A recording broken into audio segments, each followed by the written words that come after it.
Iki lho, duwe bojoe sing ngene iki lho rek. Niki lho. Iki musuhe sumber kencana. Ayo, Mira. Oh, Mira. Wah, jan ya. Bojoe ngene iki. Cublak suweng. Men jumeneng yo Mbak Mira. Dados.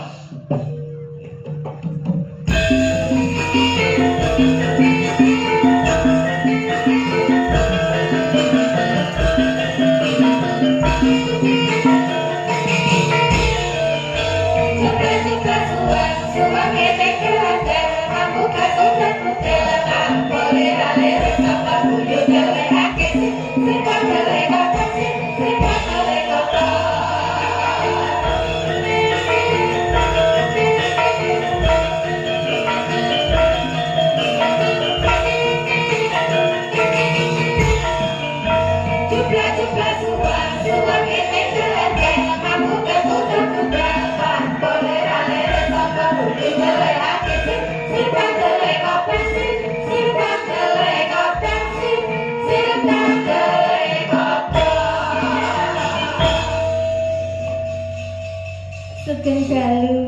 Nggih, sugeng dalu Mbak Mira. Mas Gareng Mbak Lucy. Nggih, Pak. Niki larin niki nalika isih cilik. Alitanipun. Nggih, nate asring tumut kula teng wilayah Nganjuk niki lah bocah Nganjuk. Oh, Nduk Mira daleme Nganjuk. Nggih. Nganjuk ya, Nduk. Nggih. Karo guyangan ngendi, Nduk? Sing takoke langsung kuwi lho. Nggih to. Nyegat bis kan teng mriko, Pak. Oh, iya. nyegat bis mawon nggih. Nyegat bis ora nyegat apa-apa.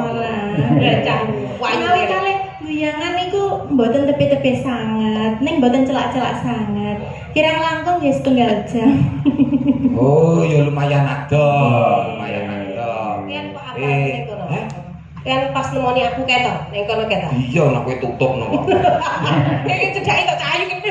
Ning omah iki gedhi ngene iki cedak cek. Mau ngene iki malah nyengkake umur kowe kucluk. Ya ora to, iki mumpung kesempatan di atas panggung Ya ngono lho. kesempatan di atas panggung ngene iki nek terbawa hati bahaya resikonya gede. Iso ngentekke banjar pekarangan iki. Mbak Lucy, Piye-piye? kula kinten mboten wonten kok menawi terbawa hati kalih kula. Amargi niki panjenengan angsal salam saking Pak Puntono. Menika marang sepuh kula, nggih. Menawi jenengan macem-macem kalih kula, jenengan mengke lewat pundi lah. Nggih, digasak. Mantune Mas Puntono. Nggih. Jliteng kakangku kae.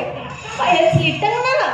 Ireng Ya pancen iya sih. Nggih, mboten mungkin wonten anu Mbak Iki ora apa-apa, Nduk.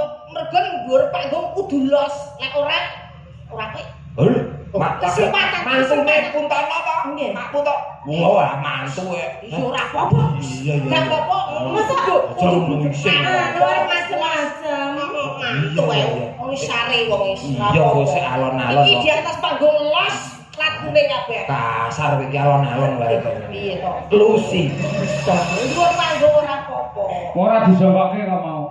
Ora disongkoke kok maju dhewe. Inisiatif. Wong cedhak tak kon jongong ning ngono kok. Anu daleme ngendi Nganjuk. Nggih, asli. Mongko Pak Puntono ki Sukoharjo. Nggih. Oh, saiki tinggale ning Nganjuk.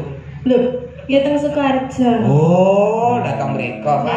Boyong masuk. Boyong teng mriko. Riyen kula nderek Pak Cahyo niku tasih umbelen kula.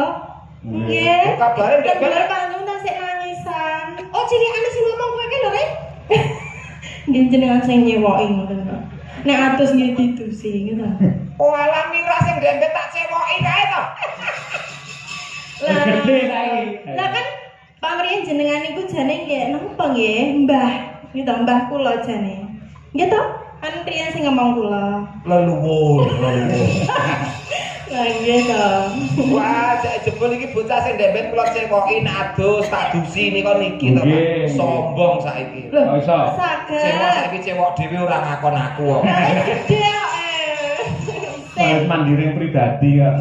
Piye-piye sampean umpama duwe Lho lah ya beda to umpamane gathuk aku iki ngono. Umpama mlaku lah ya beda to. Ceritane ra beda. Aku Iya. mlaku terus Pak Cahyo kun tadi tanglet. Iya. Ya ampun Mbak Mira. Nggih Pak Cahyo. Mindanipun tukon pinten. Yo ngono kok sia-sia mendel. Ditakon niki aku ora Mirane. Lah piye? Ngene sing ditakon niki aku to, Pak. Hmm. Lho.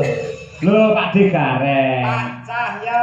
Nggih badhe teng pundi? Ngeterke Dik Mira nderekke Pak Cahyo pun tadi. Oh ngaten. Nek apa mlaku bojomu? Ya.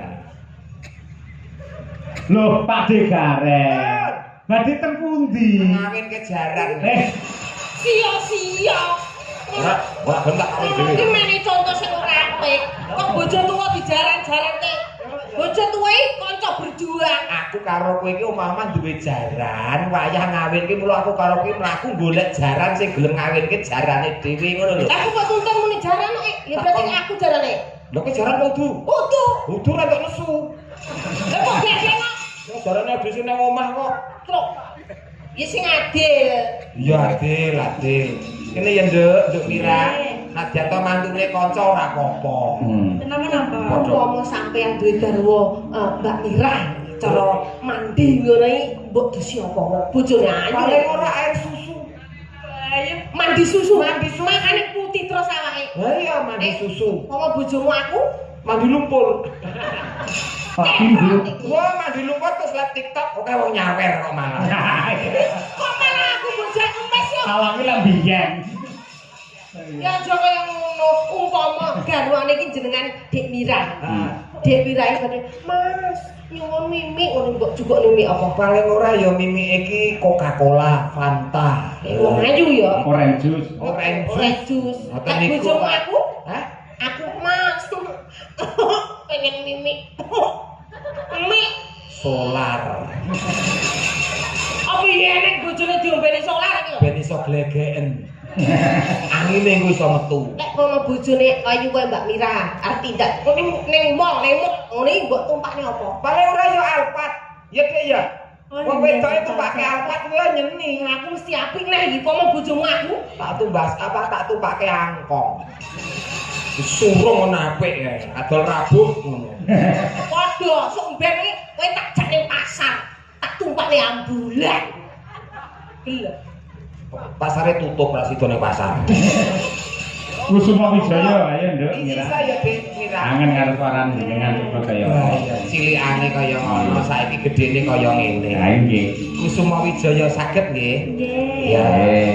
Monggo katur Bapak Haji Suli Daim MM Sugeng Laras. Oh nggih Pak Wakil. Nggih, leres. Nggih. Monggo Ganjos.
biasa lah.